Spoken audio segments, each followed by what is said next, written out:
While the engine is a 70s Camaro conversion that we're going to get, it did have a small box Chevy in it. You probably seen it in previous videos if you subscribe to the channel and keeping track on this build. But we pulled the engine out. It was having some issues because we had too big a cam for the Vortex heads and it just couldn't handle the lift.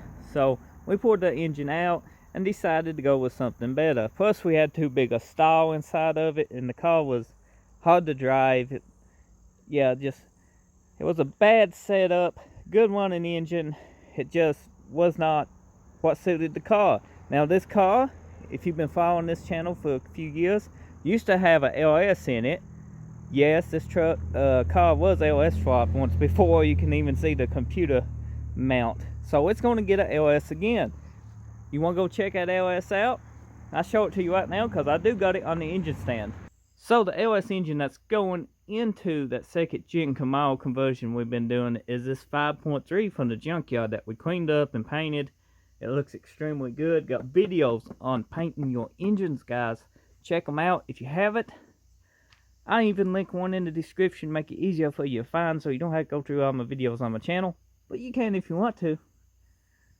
We got the car pulley set up here that we putting on this. We got the car crank pulley. We got a car water pump. We even got a car intake.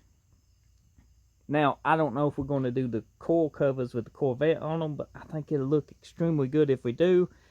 If you guys know what I'm talking about, what do you think? Think we should run them? Or should we just run regular coils with a car intake?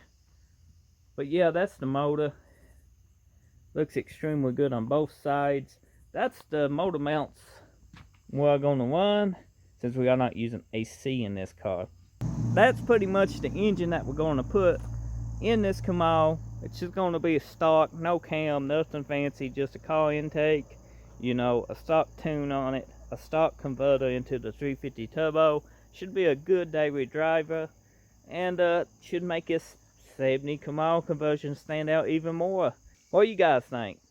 Any suggestions on this build that we might need to do? We are changing the AC box from the AC box. We done got that removed. We're going with a non-AC box because we ain't running AC on this car. But suggestions, you know, I always enjoy hearing them.